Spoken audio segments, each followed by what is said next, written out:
Okay, good evening and welcome to the April 11th Board of Education meeting. Please join me in a pledge to the flag. I pledge allegiance to the flag of the United States of America and to the republic for which it stands, one nation, under God, indivisible, with liberty and justice for all. Okay, we will begin this evening's meeting with the report of the superintendent. Dr. Byrne. Thank you very much. Good evening, and thank you for joining us for our April 11th Board of Education meeting. We have an extensive literacy presentation at tonight's meeting and some very special guest panelists, so I will keep my report brief. I hope everyone had a relaxing and restorative spring recess. Happy Easter, happy Passover, and happy Ramadan to those who celebrated and are continuing to celebrate. I visited all of our schools this morning, and the majority of students looked rested and happy to be back. And I'm sure lots of parents were happy to have their kids back at school. Trees and the preservation of trees have been a hot topic in the community of late. The school district has quite a number of trees on our 4 school campuses, and their care and maintenance have always been an important part of the work of our buildings and grounds crew. An exciting community-based initiative has been launched called Spring for Rye, and as a result of this effort, we now have a master tree plan. Through the collaboration of dedicated community members, Rye High School students, and district staff, we now have a plan for how to best ensure that we continue to be good stewards of our existing trees and for the planting of new trees. Tonight, students from the Rye High School Civics Club will address the board, and tomorrow the City Council, and we thank them for both their interest and their efforts in this arena. It is much needed and appreciated. Now that we're back from break, the 2023-2024 School District Budget Roadshow begins in earnest. I'll be out and about in the community in the coming weeks, sharing the details of the budget with various groups. My first presentation is this Thursday afternoon at the Osborne Home. I'm bringing along some students to perform a few numbers from the recent production of Footloose the Musical to liven up my talk a bit. I try to bring student performers with me on all my stops to make the presentations more entertaining. I'll also be visiting the Chamber of Commerce, the Rye Recreation Seniors Group, the Lions and Rotary Clubs, and of course, all 5 schools' PO and PTO meetings, so I hope many in the community will have a chance to catch one of my shows. There are no t-shirts, by the way. I know there has been a request in the past. I'd be remiss if I did not mention that this coming Friday is a joint Rye Middle School, Rye High School parent social at the Appowamis Club. This is the 2 schools' only fundraiser of the year, and there's still plenty of time to buy tickets, so I hope to see many of you there. And that concludes my report for this evening. Wonderful, thank you very much. And now we will have our presentation and discussion number 1, our literacy update. Dr. Byrne.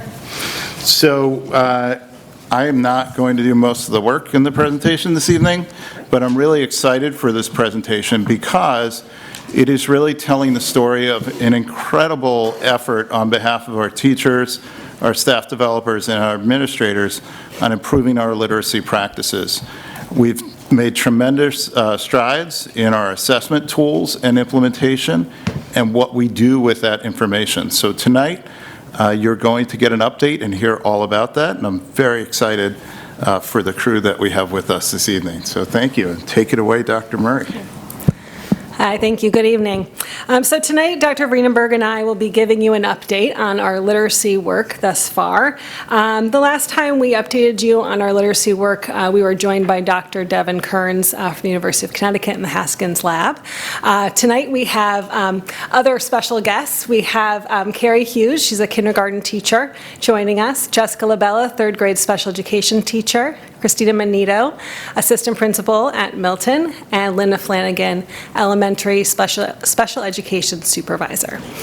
So they're here just to kind of talk about the work that we're currently doing, the new techniques, strategies, and programs that we have in place. So the Rye Commitment outlines our responsibility to educate all of our students in an equitable and inclusive environment. And building literacy skills is really at the foundation of that, and making sure that all of our students have everything that they need to be literate in the early years. So as they go through our school system, we build upon those skills. This is actually a slide that you saw last year. This is a Scarborough's reading rope. And what this slide illustrates, and just kind of a reminder of the kind of work that we are doing. This slide shows that language comprehension and word recognition come together to build a fluent reader, to build these reading skills. And all of our work, most of our work this year has really been focusing on that word recognition piece. The teachers have been they've been participating in professional learning that focus on phonological awareness beginning in kindergarten, continuing in first grade, and then to decoding after that, which is like sounding out the words when you're reading, and then to sight recognition, which is really orthographically mapping the words in your brain, so when you see them, they're more automatic for you. And also a reminder of our literacy program. There are 3 different components to it. We use the Teachers College Reading and Writing Project Units of Study, and we have new units of study in kindergarten, first and second grade, that are very focused on phonics and phonological awareness. In addition to that, we have our phonics units from TC. And that takes place at a separate time of the day. So the students get the reading and writing workshop, and they also get the phonics units. And then on top of that, we also have been focusing on our research-based best practices to prevent reading difficulties. And Haskins, sorry, one second. Our work with Haskins has been focused in 3 different areas. One is an Orton Gillingham training. And we had a group of about 20 classroom teachers trained in Orton Gillingham last summer and last fall. And then in addition to that, we also had our special education teachers trained in it. And Orton Gillingham is a direct, explicit, multisensory, structured literacy approach. It's really for individuals who are at risk for learning-based learning difficulties such as dyslexia. And Haskins has also been working with us on MTSS, which you've heard about before. That's a system of support. That's a data-driven problem-solving framework that we use to really progress monitor our students and make sure that they're on track. And in addition to that, Haskins has also been working with us on DBI. Haskins started with our AIS teachers with DBI, focusing on closely progress monitoring their reading and making any necessary adjustments as they went along.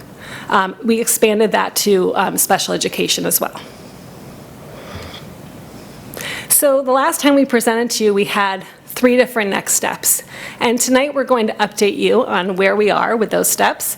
One goal for us this year was to train all of our K-2 teachers in the Orton Gillingham approach. In addition, we also trained all of our elementary special education teachers in an Orton Gillingham program. And then we also expanded DBI to special education. So we're going to talk about each one of those and where we are in our efforts. So for the first goal, to train our K-2 teachers in Orton Gillingham approach, this happened really during our November conference day for our K-2 teachers with some follow-up sessions in the fall. And then there were some optional sessions in March where they worked with Dr. Kearns, who you met last year, and one of his colleagues. And that work focused on the scope and sequence of phonics and phonological awareness, so they had an understanding of what that is and how that builds across the years. Recognizing the signs of students who struggle, knowing when you have to intervene and what are the appropriate strategies to do so.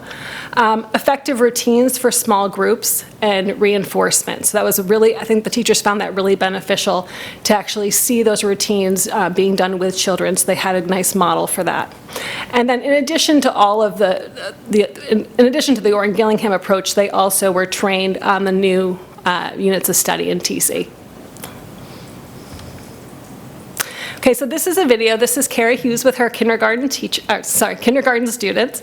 And Carrie participated not just in the training with Dr. Kearns this year, but she also participated in the OG training last summer and fall. So she's really learned a lot of different strategies and techniques to use with all of her students that prevent reading difficulties.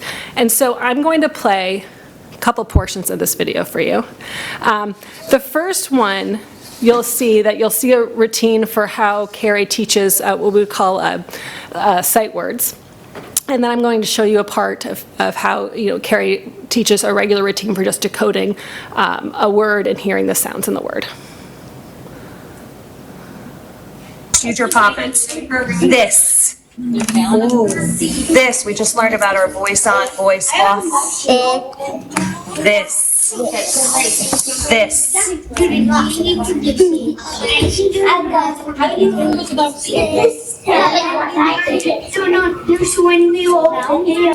Any irregular sounds? Put a heart. That's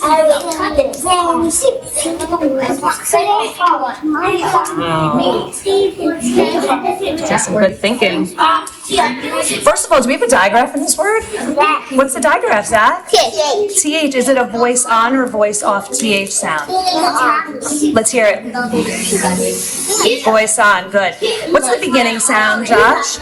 Good. Zach, what's the middle sound? What's the sound? Good. Tess, what's the ending sound? Good. Are there any irregular sounds? No. Erase. Okay, now we're going to do a word chain. I'm going to tell you a word. So that was how she teaches the sight words to them, and now you're going to see something called word chains that she does. It's not going to be a snap word. You're going to use your poppets to first sound it out and then write it. Are you ready? Here's my first word. Luck. I have great luck today. Luck. Don't forget your poppet. Try your poppet first. Good.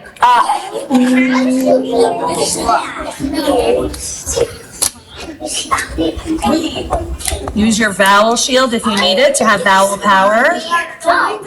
Luck.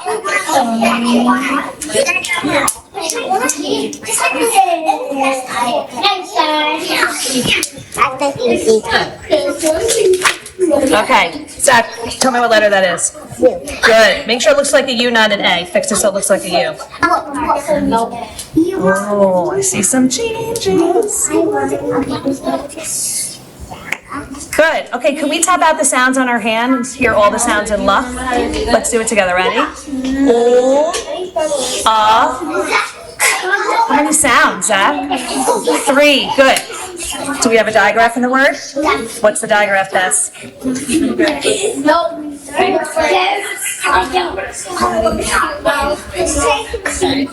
Good. What sound does CK make? Like our sister? Who's our sister? Beth. When do we use the CK digraph? If the vowel,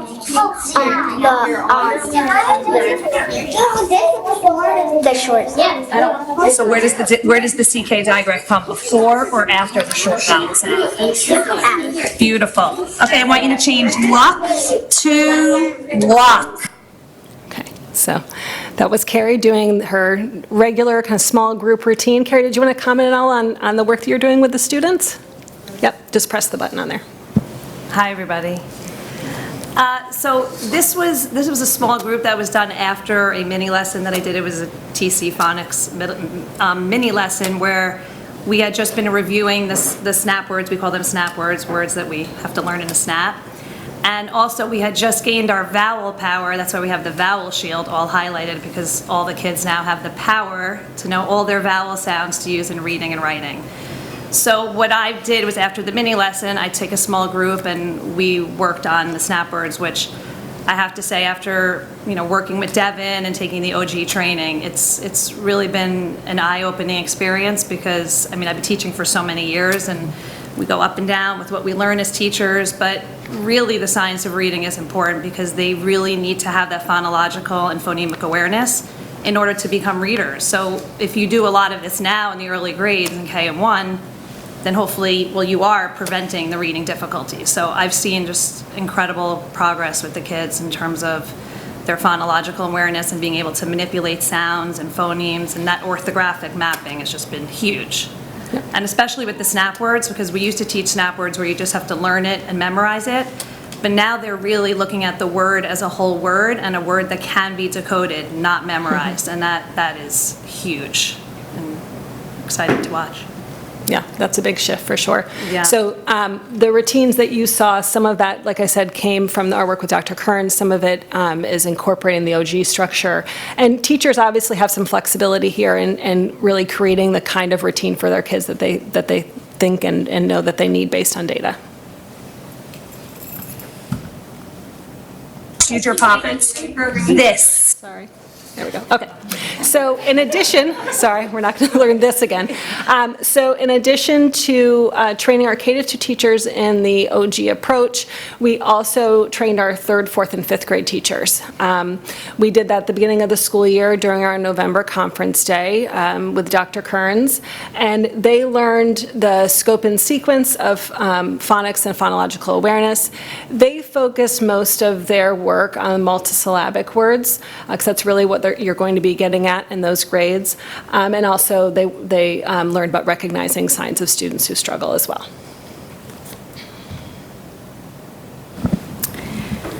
So for those students that we've identified as students with disabilities, we have also done additional training to support our teachers, our special education teachers as well. So we have trained all of our special education teachers in the Orton Gillingham approach to reading as well. And so with our work with the Haskins Lab and working with Dr. Kearns, we also, they made a recommendation for us in terms of our specialized reading program, and they recommended Spire reading program. So we, this year, at the beginning of the year, it was early in September, beginning of October, all of our special education teachers that were going to be doing specialized reading were trained in the Spire program. So we've been doing that all year. Additionally, there's continued work in regards to our DBI. That's coming next. Hold on. Hold on. Let me finish this one. Get so excited about it. And the Spire is really aligned to the students' needs based upon their IEP and their IEP goals. And so it's taught in a small group. Sometimes it's 1-on-1, 2-to-1, 3-to-1. And for the kids who require that, the co-taught teacher, the special education teacher in a co-taught classroom, actually is also doing the reading, so that the specialized reading that's happening then can be done throughout the day within the class as well, throughout the workshop models. So we also have a video. So we have Jessica LaBella here with us. And so what you're going to see here is just a little snippet of what it looks like, what the Spire program looks like. So each of the lessons, there's 10 components to each lesson. So we're just going to show you a couple short clips of what some of that looks like for a student.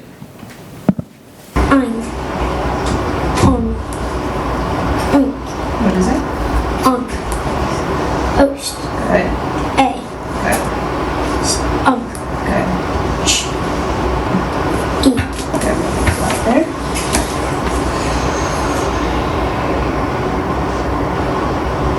Okay, say peach. Peach. What's the first sound you hear in peach? What vowel sound do you hear in peach? Oh, E. What is the last sound you hear in peach? Okay, let's try teacher. What's the first sound you hear in teacher? Okay, what's the vowel sound you hear in teacher? E. Okay, what's the last sound you hear in teacher? Good. Head. What's the first sound you hear in head? H. What's the vowel sound you hear in head? A. What's the last sound you hear in head? D. Okay, bread. What's the first? Okay, and then the other component we wanted you to see as well is when the student is encoding the words. The beginning of the word sound on each sound. Each. Sounded all together? Good job. Okay, we're gonna make teacher. Take out this. We put in a T. And then we got it. We need to find E. And the R. Okay, point to each sound. Each. Teacher. Good job. Can you make bread? There you go. Great, so just a little snippet, but Jessica, would you like to speak a little bit about your experience with the Spire program and your thoughts about it? Sure. So I started using the Spire program with some students starting in October, and I've seen tremendous growth with these students from October to now. One student progressing 4 independent reading levels, when typically the growth is 1 reading level from then to now. So I've really seen growth, and I see like the fluency has just improved so much, as well as reading comprehension.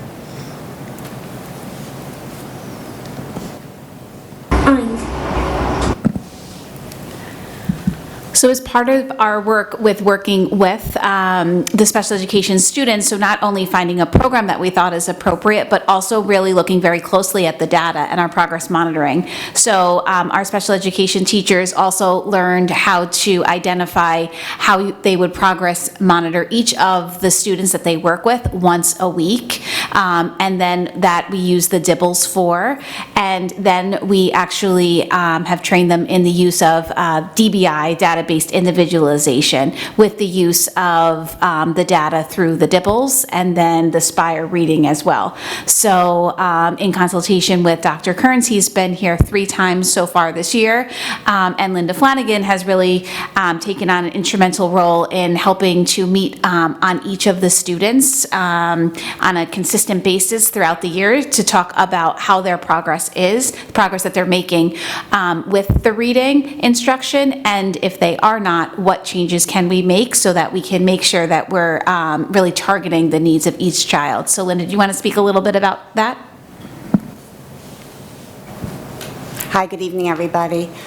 So as Erin said, the DBI's been going really magnificent. It's been going really well.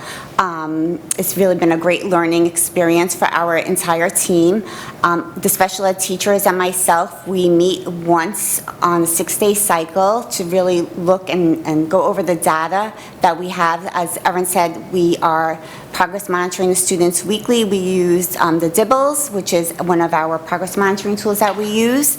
When we meet as a DBI team, we're looking at that data. We're looking to see the progress that the students have made, where we can make changes, where we can maybe make some changes in our instruction, the way we're delivering the instruction, if we need to make any tweaks to make the students more successful. So it's really been a wonderful experience for all of us, and for the students, most importantly, to make them make gains in their reading.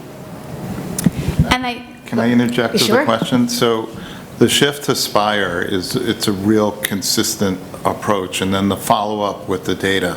So what are you seeing in terms of the kinds of progress this year as compared to previous years with students? So that fidelity of implementation with Spire, and then the regular every 6-day conversation about the data.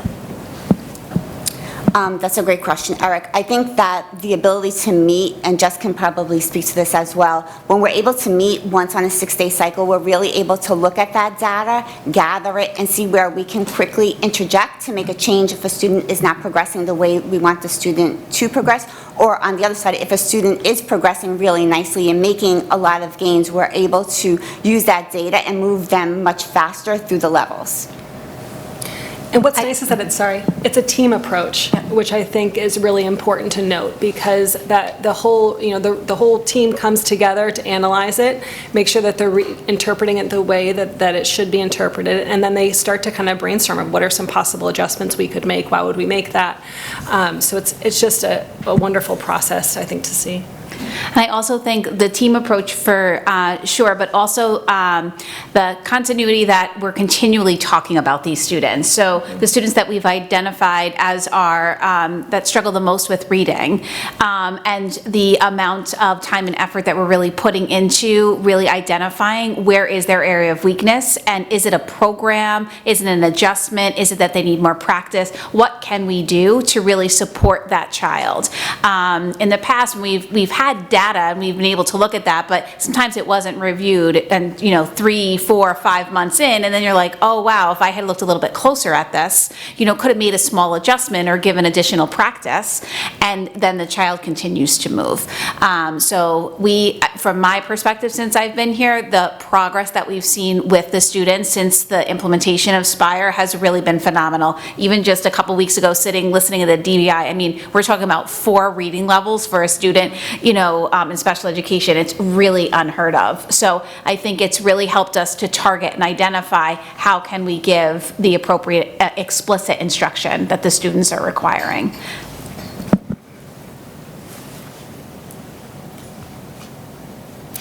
And speaking of data, data is what we turn to all the time, continuously, to really analyze how well our literacy program is serving our students.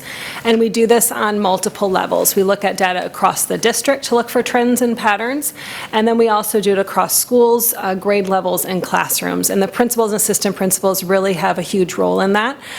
They run data teams, they work with grade levels. I'm actually going to have Christina jump in to talk about how she leads some of this work in her building.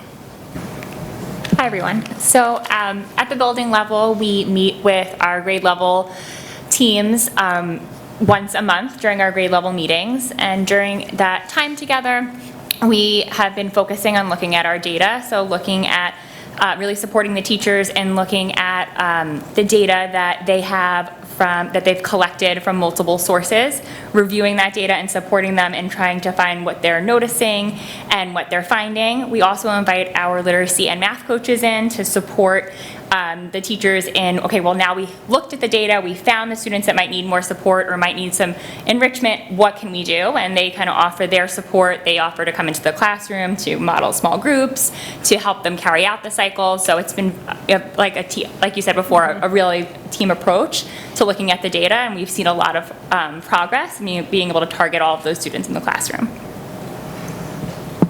And I just wanted to share a couple of takeaways right now that we're seeing.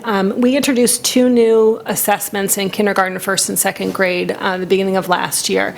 And they've really been helpful in identifying students who need additional support. One is the phonics blending assessment, and the other one is the Haggerty Phonological Awareness Assessment. So just kind of wanted to update you on that we're really finding those to be important pieces of information to look at. And then the other is that the NWEA, as you know, which is our universal screener, it highlights that vocabulary is a need across the district, so that's definitely a next step for us. I'm sorry to interrupt. Yeah. Just the question came on just the wording that you used, which thinking about how the data is also used for the enrichment side. So there is a balance to this, Right, where yes. you're seeing on those assessments students who are progressing rapidly. There's an opportunity in these monthly meetings to kind of address how do we continue to push those students through the curriculum as well. Yes, Okay. for sure. Thank you. Yeah. And this is a slide that I presented this past fall. It shows our NWEA growth data from fall of 2021 to spring of 2022, so one academic year. And the bar represents the observed growth, and the yellow diamond represents the growth target. So when the bar is in the middle of the diamond, that's when the grade level, has hit the growth target. So that's what you'd want to see. And this is our previous data, and I just show it to you for comparison's sake, because this is our new data based on the winter NWEA. And here you see that we're touching more diamonds, which means that we are making some good progress and making some nice improvements. Most grade levels are currently showing positive growth and are achieving growth targets. Sorry, not most, more. And also, just a reminder that this is growth and that achievement levels across all the grade levels are between the 88th and 95th percentile nationally. Are these, sorry, are these essentially for each year, the grades that are for the first graph would be a grade older for the second graph? Correct. Okay. So that whether or not it's a really tall purple or a really Right. short purple, Right. it's still high The achievement achieving levels are still between the high. 88th and 95th percentile. Correct. Which is a national norm. Right.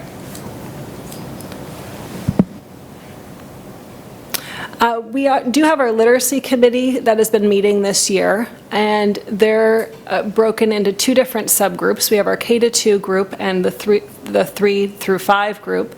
And they're really setting our next steps in terms of literacy and helping us work through some things that, and the programs that we're looking to add. So one is that they're deciding on a handwriting program to bring in for K and 1.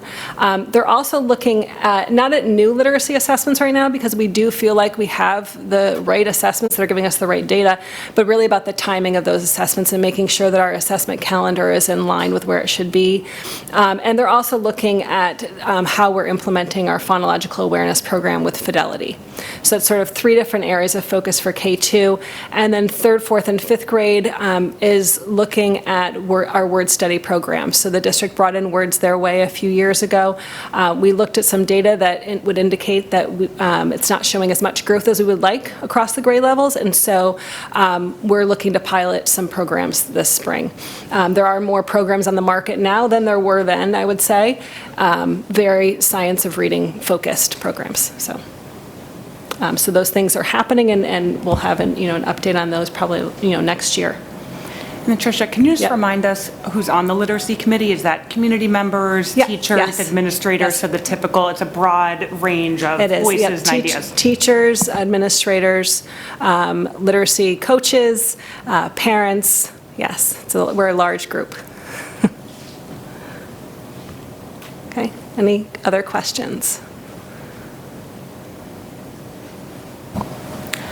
It would be helpful just if you had any comment on beyond 5th grade, the literacy work that's going on and how you guys think about that and work on that. Yeah. So the literacy work happening at the middle school, so the middle school teachers receive the same staff developers from Teachers College that the K-5 teachers have. And the work has been around reading. It's been around the higher comprehension strategies, because that is typically the need, and our data would indicate that that's the need at those levels, really understanding key details, main ideas.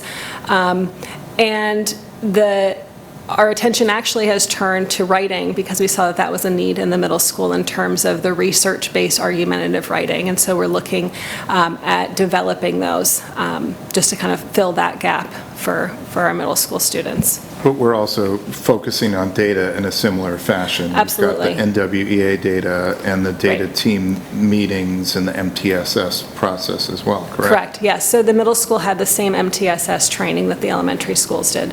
They structured a bit differently because they do it by team, but it is the same process where they're using that data. They're identifying those areas. Like I said, it's the area of need is vocabulary across the board, but it's also specifically understanding the key ideas and details in the comprehension strategies.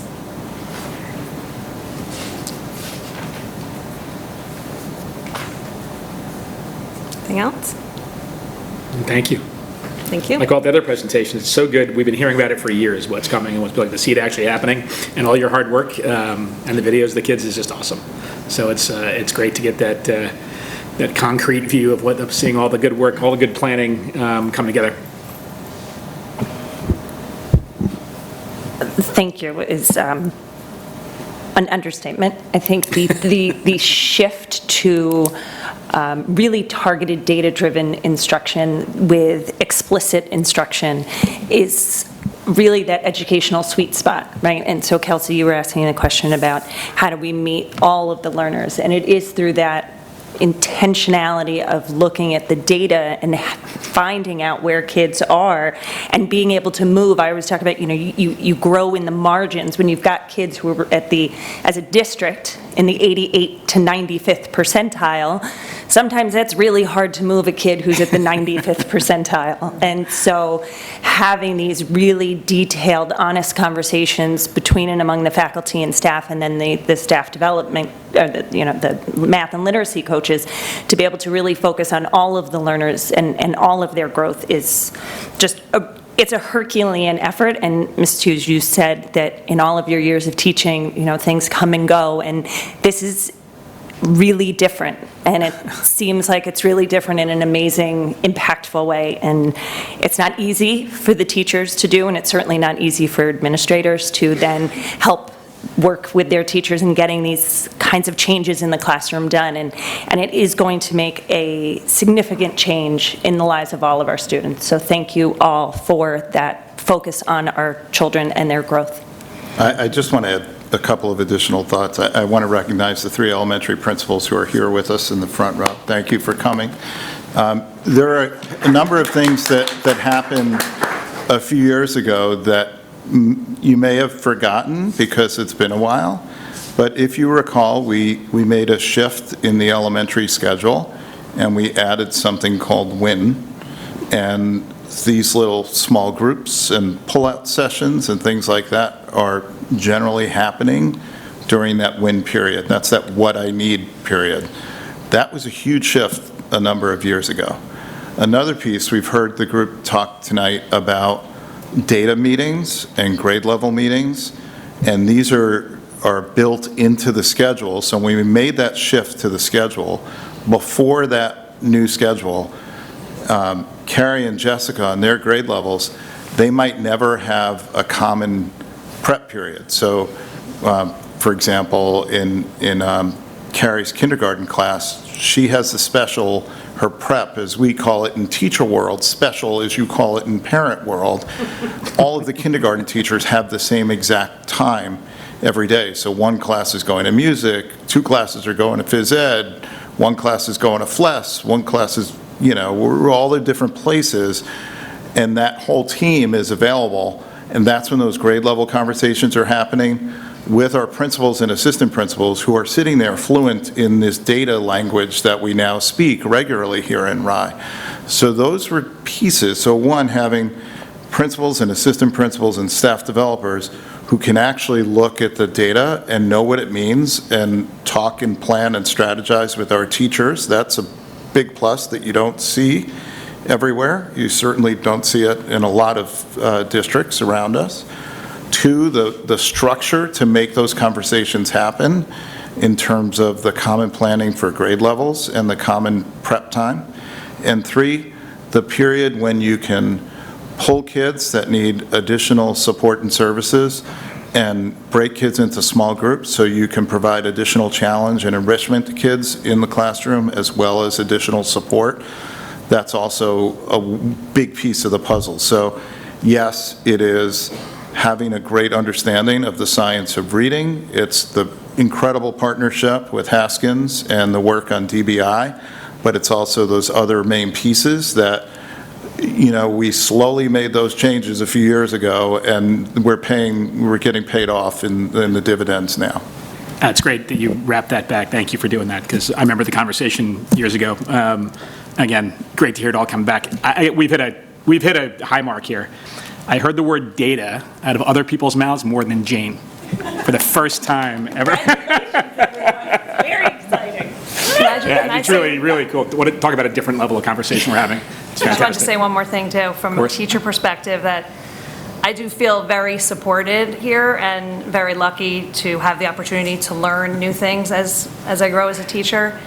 And I feel that, our administration, they really do listen to what we need, and they give us all the support that we do need to be successful. So, and I told Tricia this already, but she's an excellent listener, and she really listens to our feedback, and we appreciate it. We do. That's fantastic. So I They wanted tell to us. say that. They tell us they do, but it's we good to want hear to from you from too. us. Yeah, it's really true.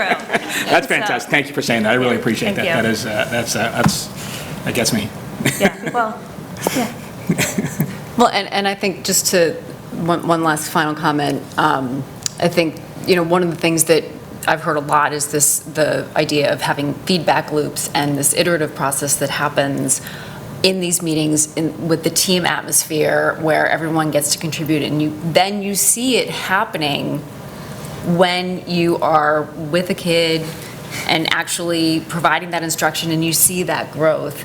And looking at the NWEA data, I think, it's all so obvious there. Like, it's amazing to see it come through at this very high level, and then also to hear it happening on the very day-to-day micro level. And it's that openness in the feedback and learning as we go, and continuing to make those changes and being agile enough to do it. And that's a fantastic progression also. So thank you. Well, and another thing, Ms. LaBelle, that you talked about, and you all mentioned in the presentation as well, is the idea that the special education teachers are the ones who are providing the SPIRE reading instruction in the classroom. And so it is this idea that it is all happening at the same time, consistently, conscientiously throughout the day.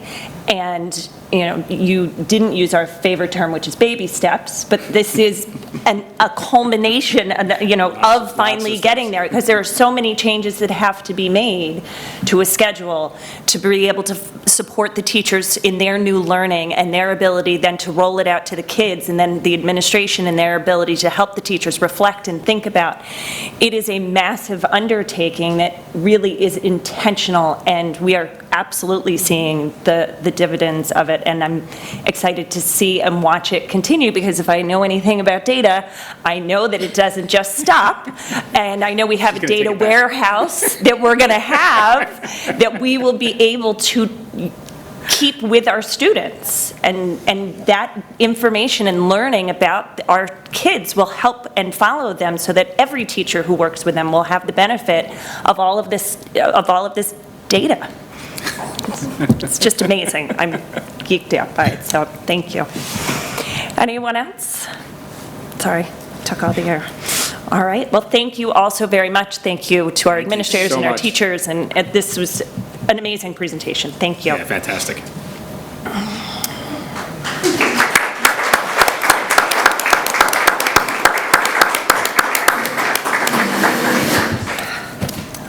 Okay. And we will be moving on now to our hearing of the public on non-agenda items. As Dr. Byrne mentioned in his report of the superintendent, we do have staff or students who are here this evening. So in acknowledgement that they probably have some more homework or maybe want to catch up on some sleep, perhaps they will be able to go first in sharing their comments to the public, and then we can have our other community members as well speak. So we welcome and encourage our community members to address the board at this time. Please come to the podium, state your name, address, and if you are representing an organization. To ensure everyone has the opportunity to speak, please limit your remarks to 3 minutes. I'm going to ask our district clerk to set a timer for 3 minutes, so if you hear the timer, please wrap it up. The board is here to listen. The public comment period is not designed to be a discussion. So please understand that we may not respond publicly to your comments or questions at this time. We take your comments very seriously, and we may need more time to process and research an issue. We will ensure questions will be addressed by the appropriate staff member or possibly answered at a future board meeting. We will not entertain comments regarding individual students or district personnel, as these are protected under state and federal guidelines. Please know we take personnel concerns very seriously. On these matters, we would ask you to follow the appropriate administrative channels. As a reminder, the community may submit written comments at any time to the board by sending those to rcsdboard@ryschools.org. Mr. Gimigliano. Good evening. My name is Robert Gimigliano. I have the privilege of being the facility director here at Rye City Schools. As Dr. Byrne mentioned in his report to the superintendent earlier this evening, there is an important project that my department has been collaborating on with multiple community members, staff, and students. I've had the opportunity to process and gather information, consult with our arborist, and walk many steps district-wide to create a master plan for the care of our trees and grounds, and have even identified areas for future projects. A major result that was born out of this planning is the Spring for Rye initiative, and I'm pleased to introduce the Rye High School Civics Club and our dedicated community members who will walk us through some of the details of this incredible initiative. Thanks, Ron. I'm Sophia Tello, and I live in 1 Walker Avenue. Good evening. We are the Civics Club at Rye High School, and today we have our 3 presidents, Holbrook Langley, Felicia Ambrogi, and myself, Sophia Tello, along with our secretary, Polina Tapan, and treasurer, Grace Wang, to talk about our mission to plant 200 trees with Spring for Rye. Initially participating in a competition to find a community problem and help fix it, our club teamed up with Jennifer Crozier, Lucy Burkoff, and Robert Gamigliano to bring back native species of trees across all Rye City School District campuses. I speak on behalf of the club that we are all so grateful to be part of this wonderful opportunity to work with Spring for Rye to better enhance our community, and we look forward to how far this project will grow. I will now pass you on to Holbrook Langley. Hello, my name is Holbrook Langley at 211 Grace Church Street. For years, flooding and related damages have impacted Rye residents tremendously. After the devastating Hurricane Ida in 2021, our school's opening was delayed a week due to flood damages. From homes to businesses, flooding has likely affected us all in some way. Unfortunately, this ongoing issue is going to take more than 200 trees to solve, but with our initiative, we hope to make a positive impact on the community and its environment. The Blind Brook, that starts in Upper Westchester, near the county's airport, travels through many neighborhoods and towns before it reaches the city of Rye. As many of you know, during a storm, the brook collects water as it moves downstream, bringing the full force of its accumulation to Rye, its last stop before the Long Island Sound. With the planting of trees, we can help to give some of that excess water a place to go. Fully grown trees can drink thousands of gallons of water, thousands of gallons that won't end up in basements during a storm. Though these trees certainly won't stop flooding, they are the first step to help mitigate its effects on our local community. Trees aren't just good for flood-prone areas. The different species offer homes for wildlife and pollinators, shade for students, and oxygen for all of Rye. All of the species that will be planted are native to the region, which will allow them to be enjoyed by animals and insects in our area, such as bees, birds, and butterflies. The trees will also add an aesthetic addition to every campus in the Rye City School District, with specific tree species strategically chosen and planted to match each school's colors. Current students, alumni, parents, and faculty will all feel connected to their environment. Hi, Lucy Burkoff, 387 Forest Avenue. After 12 years of living in Rye and experiencing multiple different flood events and 8 years of gardening in Rye City Schools, I finally felt like it was time to take a positive step, and with Chris Repetto's help and finding extremely wonderful collaborators in Rob and Jen, I felt like it was really time to go big or go home, and we came up with this awesome plan, which I hope you'll all appreciate, and a little bit of data. We're going to have 22 new birch trees, 21 new oak trees, which was just quoted in the the Washington Post on April 7th as being the #1 thing you can do for the environment is to plant an oak. But every single one of these 194 trees that we're planning to plant is a specific data set of pieces of the environment that we're going to be helping, and an awesome eco-beneficial contribution to our community. So thank you for your support. Thank you, Lucy. An important part of why we are here today is for exposure for the fundraising of Spring for Rye. We have reached out to various families in the community and have been overwhelmed by the support and generosity they have shown. Our next step is to reach out to local businesses and the high school sport teams and clubs to gain more involvement from those who will see the tree the most.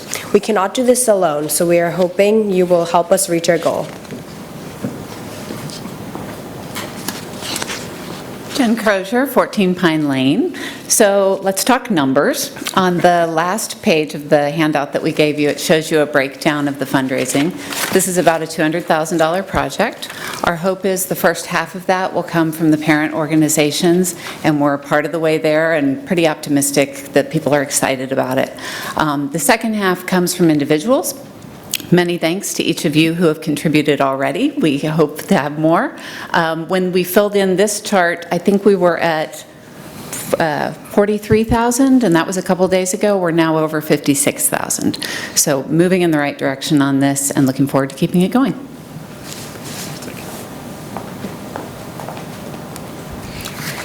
Hello, my name is Felicia Ambrogi, and I live on 2 Allendale Drive. This project is not something we can pull off on our own. We require the help of Rye as a community, starting with what we hope will be the home of the trees. Our vision is for students to come together across all ages and campuses to alleviate a community-wide problem. We want to involve sports teams, clubs, individual donors, elementary schools, all of what make Rye the city it is.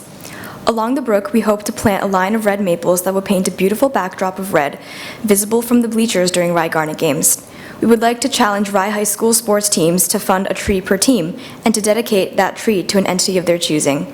Teams can adopt their tree as a legacy towards their team, for example, Rye High School football team of 2023, or dedicate it to their coach as a symbol for appreciation. We are thinking about implementing a similar challenge within elementary school classes and grade levels throughout the middle and high school. In one way or another, this is a project that will encompass all of Rye as a community. To our donors, we will dedicate a plaque in the shape of a leaf that will, in accumulation with all the other leaves, give life to the symbol of a tree, representing Rye's collaboration and unity. Hi, I'm Grace Wong. I live on 66 Milton Road. Overall, Spring for Rye greatly benefits Rye's environment and community. In addition to mitigating flooding, the 200 trees introduce an abundance of native vegetation. The project's reliance on school involvement unifies Rye's younger generation, especially the students. Furthermore, the New York Department of Environmental Science states that trees subdue stress and generate blissful moods. As a result, Spring for Rye contributes substantially to the community's emotional well-being. It differs immensely from a one-and-done project with no lasting impact. Rather, it is purposeful and sincere. The 200 trees symbolize spirit, interconnectedness, strength, and growth, and similarly, we wish to mature alongside the planted trees. We're eager to see the long-term effects of this momentous endeavor. Present-day Rye may be entirely different in 10, 20 years. Whether the changes occurred to the high school building or the beloved businesses downtown.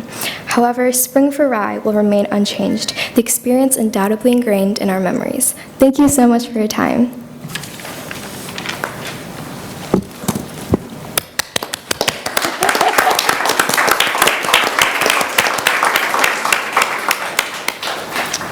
I will just say thank you all for coming this evening. You hit two of my high points, data and social and emotional learning. So, well done. And Lucy, thank you for the shout out, but I did nothing. You guys have done all the work on this. Okay. Could I just ask, I mean, this is phenomenal, and is it possible to maybe email like the version of this that we can then send to the board, and we can then send it out to others?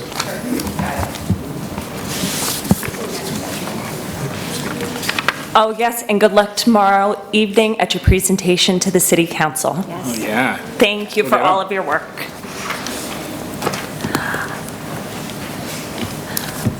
Other community members, time for the public to be heard, please.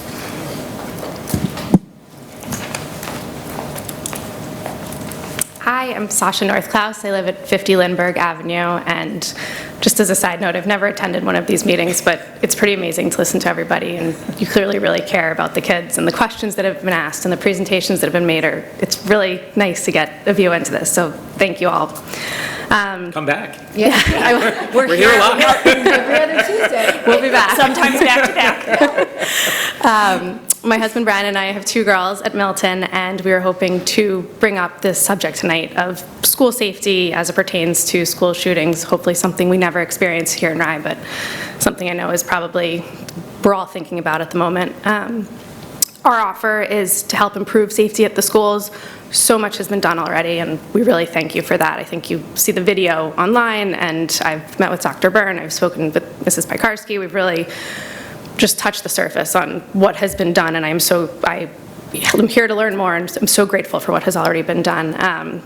New locks, secure vestibules, we know the safety of our children and the educators is the top priority for the board, and we appreciate that. As a mom, in the wake of the shooting in Nashville, I couldn't help but remark that by all accounts, their response was textbook. So many children knew what to do. They were safely barricaded in their classrooms. The police responded swiftly. And sadly, 6 families are still grieving, knowing that our schools are so prepared and would likely have a similar response in a lockdown. I'm curious, is there even more that we can do to help our children and our educators stay safe? As I've spoken with other parents in the district, 2 topics have repeatedly come up, and I would welcome the board's opinion on these. 1, the possibility of adding a dedicated school resource officer at each Rye City school. 2, understanding what measures the security firm that the district works with have suggested that we may yet not have implemented, and how we as parents can help you to implement these suggestions. We're here to help. We hope to continue this discussion so that we may swiftly implement any necessary new security measures.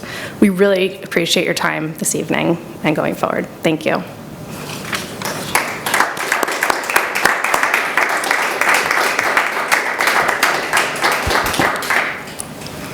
So if no one else can speak, I'm going to say something. I joined the board in 2012. Been doing this for a while, which was a pivotal year in school security.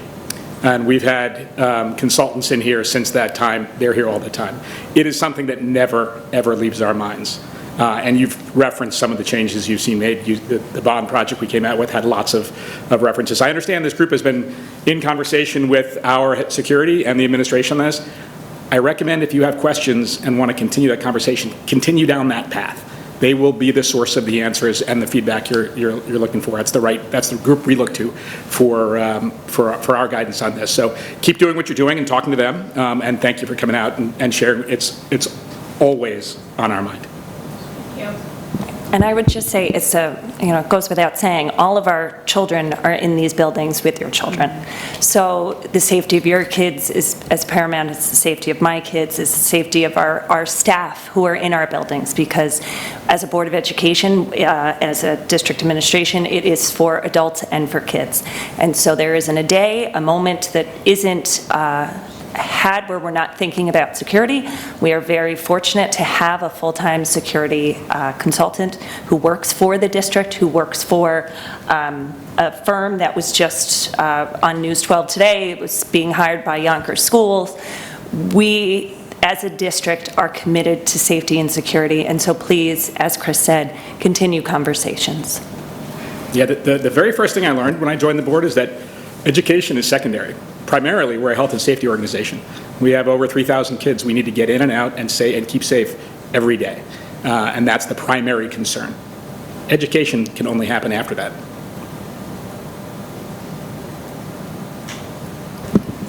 Do we have any other members from the public who would like to speak?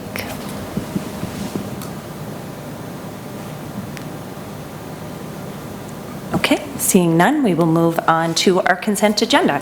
Can I please have a motion to approve the consent agenda? Vivek Kamath, seconded by Chris Rapetto. Let's take a look at our consent agenda. We will start this evening with consent agenda general. Consent agenda fiscal.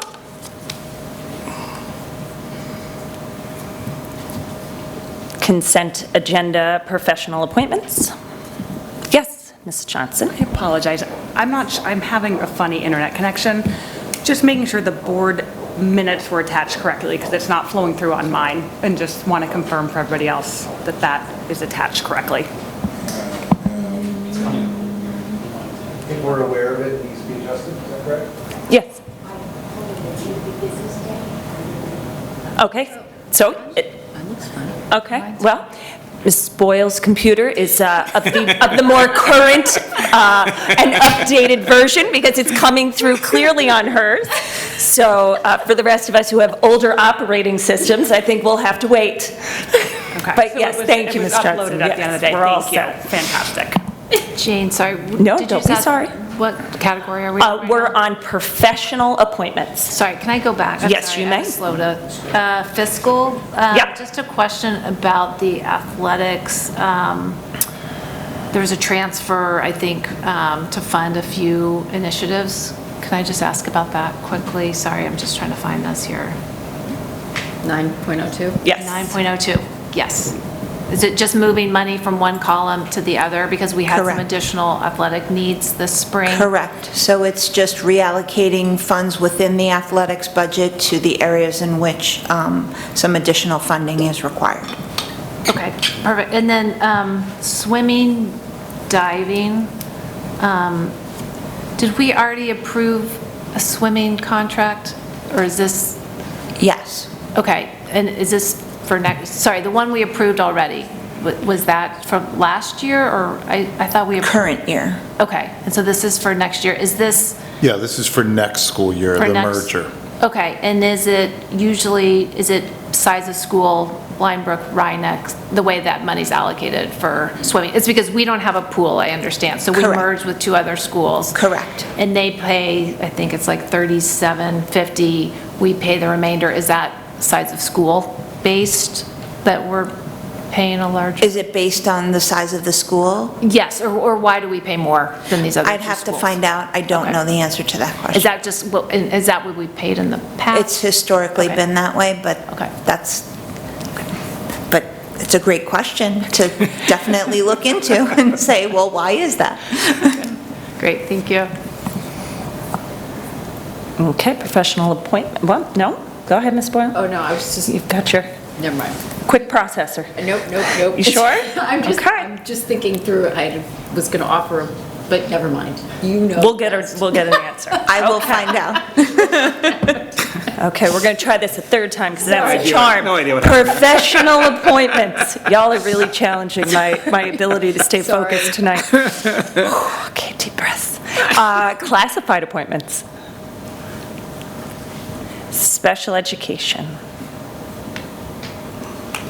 Okay, seeing no further questions, can I have a vote on the consent agenda? All those in favor? We are 3-6. With 1 abstention, the consent agenda is approved. On this evening's consent agenda, we have approved election inspectors for our May 16th Board of Education budget and trustee vote. And of course, as we all know, this is not possible without our civic-minded community members, so we do thank you for those of you who will be helping support this endeavor on May 16th, which will take place in the Rye Middle School from 6 a.m. 6 a.m. to 9 p.m. Now that everybody's back to going into work, you can catch us early at 6 a.m. We'll be there. We also have a $10,000 Rye High School PTO donation for the Spring for Rye Tree Initiative. It was a wonderful presentation that we heard this evening. And we also are grateful to our anonymous donor of $5,000 also to support the Spring for Rye Tree Initiative. And we hope that this wonderful initiative will take hold, take root, as it were. That's terrible. What? Puns are amazing. They're funny. No? Gosh, guys. Just jealous. Because you didn't come up No, I with didn't it. come up with And I didn't even write that one down. Wow. That just came to me. Gosh, That's quick. I'm never going to sleep tonight. Okay, sorry. Moving on. To go back to the swimming, I did want to point out that our boys and girls swim teams are merging with Rhinebeck and Blind Brook, once again helping to support our great partnerships with our local school districts to ensure that all of our students are able to participate in community and school events. And additionally, there is also a wrestling merger with the Rhinebeck schools as well. So we are grateful to our neighboring community schools for that. Moving on to presentation and discussion number 2, stadium lighting policy. Ms. Boyle. Yes. Sorry, I need to turn on my microphone. Okay, so policy number 7900, we did a first review during our last meeting on this, had some adjustments that we discussed, which are included here in the cleaned up version as well as the marked up version. And just to point those out, the first is in our second bullet. One of the things that it was expressed an interest to have, which was in the original policy, so we just reincorporated it back in, was not only to talk about a maximum number of athletic events where there could potentially be the use of lights, but also to specify a number of games that would happen on the weekend, because the weekend games have a potentially later time frame. So we included back in there, which was already in the original policy, a maximum of 14 lighted weekend games all year. The other element that we updated was around the PA announcer. So we just we clarified that the PA announcer would only be used by the announcer for pregame and during the game. And then the playing of the national anthem, and the only other time it could potentially be used would be for any halftime shows that occur during only Rye City School District games. And those are pretty much limited to the fall because that's the only time we have a halftime show. Then an additional update that we added was on the second page, which includes that this policy will be subject to our regular review that happens for policies, and if any amendments are considered in the future, that the neighboring community members will be notified of that, and that all community feedback will be considered during that amendment process, similar to what we have done while we've made these changes. And the only other thing I want to make sure that we do highlight is that the points where we talk about the shutting off of lights during the week versus for practices versus games, the practices, that timing actually is exactly the same as what was in the previous policy, which is 7:30 p.m. for any practice events. For any games, there has been an update made to that to make sure that we can accommodate if there are schedules that get off with transportation. And so these are the max numbers, meaning that we would not go past, like 8:30 will be the end or 30 minutes past. The idea is that that is, if it ends earlier, we shut the lights off earlier. So that was actually an additional concern that the neighbors did express around the policy. And I think one thing that we started to talk about was part of the process around amending this was to try to make it more concise and more high level. And what might be helpful is, many of our policies have like a regulation or a operations type of document that goes along with them. So it might be helpful for us to have a field operations type of document that could have more of the language of, turn the lights off as early as possible, instead of having to incorporate all of those pieces into the policy. And that document actually would be a living document that would be passed and used for any new employees that happen to join the district that would be involved with operations of the field or use the field or things like that. So that was one piece that sort of came out of talking about this after getting additional feedback from the neighbors. So thought I would throw it out as a suggestion. I think that's something that's very easy for us to put together and implement with the athletics department and the facilities department. Great. Okay. Any other questions about the additional updates that we made after our previous conversation? There was an email forwarded this morning. That from was the concerns. Prior to, that was from after this first conversation. After the first one, but after, Yes. so everything was incorporated. Yes. And the neighbors were happy. They were involved, very much involved in the process. Sorry, I came out the wrong way. They've been involved in the process. They've been involved in the process yes. the whole time, which I appreciate. I think was the key piece of all And this, is that it was all done with the neighborhoods, Yes. and that the agreements were made, and that it was principles-based, not Yes. significantly rules-based. Yes, Because and we recognize times where. Right. Right, and I think the pieces where they were maybe advocating for more detailed language in the policy, Yep.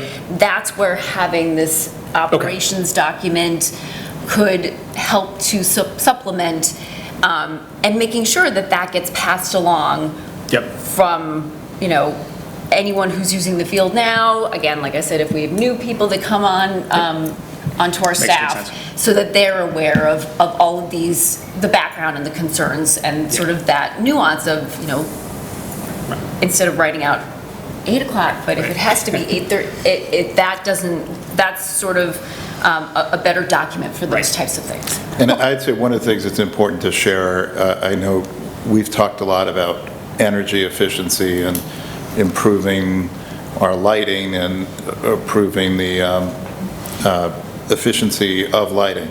This is a very antiquated field light system. It needs to be updated. And in updating it, it would change to LED lighting.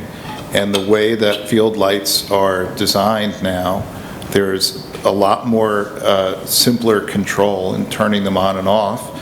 You don't have to lower the actual lights themselves like we do now. You have to bring the light fixture from the top down the pole in order to do that. And they also have them designed so instead of blaring out as ours do, which was with the times, they now come straight down and they don't have the spread into the neighborhood that the current lights do. So we did share that that's a dream of ours. I mean, obviously you have to pay for these things, and that's something that we're working on. We do know that upgrade and upgrading that system to a much more energy efficient and controllable system would be about a $250,000 investment. And we think it would be well worth it when we have the ability to do that. How quickly would it pay for itself in cost savings? I'm not sure it would be that quick. Eventually. But eventually, probably, yeah. Hey, Jen, on the PA system, I assume this is a given, and I haven't been to too many games, but I would imagine that they use it for safety reasons before and after, or after the games, like to get people out of the, do we need to put that in there, or? I mean, if we have to, like we had a situation where we lost power, we could not because there was no power there. They generally don't. People just file out. But if we needed to, they certainly would. I mean, I would think, again, that's actually a great example of the what the manual. operations document before. And I think the big concern that the neighbors have regarding the PA system that I heard was just a long period of time where there's very loud music mostly. And, you know, again, I think with the PA system, part of what you would want to do is say, you know, moderate the volume and outline who has access to get into the PA booth. Those types of things fit really well in an operations document that gets into all of that nitty-gritty kind of stuff. Got it. Is there anything that can be done with that, similar to the lights, meaning like if, you know, speakers were oriented on the visiting side of the field pointing towards the road and, you know, creating like a sound scenario that would still hit the field? I'm not sure that our speaker system is that sophisticated. I think it's a very obviously primitive. being updated like the lights, but you know, I know, money, but just asking. We haven't looked at it. I mean, it really, I think some of the concern was like concerts. I mean, we don't have concerts out there, and I think there was just a fear by the neighbors that this was going to become a free-for-all, and so we were very responsive in keeping that information and clarifying, actually putting more restriction on the use of the PA in the new revised policy than what existed before. And I think, you know, Jen, to go back to what you said about a regulation or a real working guideline. Right. While we all are well steeped and versed in our policies, most times community members don't go to our policies as, you know, a means of looking and operationalizing a district. So I do think having some sort of document that could be passed on would be quite helpful. So that'll be wonderful. And I think, you know, as it relates to the noise of the speakers or the direction and the light, as with anything at any time, we always welcome community members to let us know if things are working, if things aren't working. You can always email us at rcsdboard@ryschools.org, and we're certainly more than happy to take things under consideration and conversation. So, thank you for your work on this. Just a quick comment. I just want to say a big thank you to Jane, Jen, Eric, Susan, because I know that if you look up this marked up version, it's quite a mess, and it's a lot of red and green and strike throughs. So I know this wasn't easy. This is a nice streamlined version that is clear and concise, and it really strikes a nice balance between listening to, we heard community members that came up to the podium to talk about wanting their kids playing sports, more so in the winter, in the months of March, and the mental health benefits that come from sports, but also balancing the needs of our community members. So I just wanted to say thank you for all the time you put into it. And that's a big thank you to Jen and to Dr. Byrne. Jane was not involved. So I thank you both very much. I want to be very transparent about my involvement or lack thereof. So I got some information about the merger. Look at you. All right, So we are the host team. So Rye, Neck, and, am I right? Rye, Neck, and Blind Brook actually merge with us, and they pay based on their level of participation. So the number of students that come join us. So actually, in effect, without that merger, our expenses for swimming and diving would be much higher. So they do help to offset our expenses that we incur as a result. Thank you. That makes sense. Thank you. Jill. All right. Thank you. So timely. It's more of an acquisition than a merger. All right, so communications to and from the board. I have a couple of notes for my fellow board members. Just write this down somewhere. We have our Little League Parade and Joint City Council meeting on April 22nd. And then there's also the Midland Parade on April 29th. Both organizers of those parades have reached out to Board of Education members, have invited us, so please make sure you note those on your calendars. In addition, there is a roadshow sign-up sheet that has been sent to you, so if you are so inclined, please take a look at that and feel free to join us at any of the show events, but you won't get a t-shirt. And I would say you don't have to let me know. You can just, surprise, I'm here. If you want to ride, let me know, and I'll pick you up on the way. We don't have a van or a fancy bus. It's just my Honda CR-V. And you're still not getting a t-shirt. Sorry. So that was everything I had. Is there anything any other board members have? Okay. Seeing... Communication to it. Oh, sorry. No, yep, communications to and from. Yep. I have some communications. Come on, let's go. Attended This is an a few exciting night. meetings the All week right. of March 27th. I started off the week with the Facilities Committee. We met on Monday, the 27th. We met on the third floor of the high school, where we got to see the transformation up there. The third floor of the high school, for people that don't know, is where the academy meets during the morning, and then other classes meet in the afternoon. And we had, is it Barbara Geddes that was there, the architect? And we, as a committee, talked through Phase 3 and Phase 3A of the capital bond project. And what was discussed is that the administration, working with Barbara and her team, they were going to come look at numbers and projections and come back to the board shortly with a proposal, and hopefully by June, we could have a vote on that. Okay, great. And then Wednesday, the 29th, I attended the Curriculum Council meeting that Tricia led, and we discussed 3 items.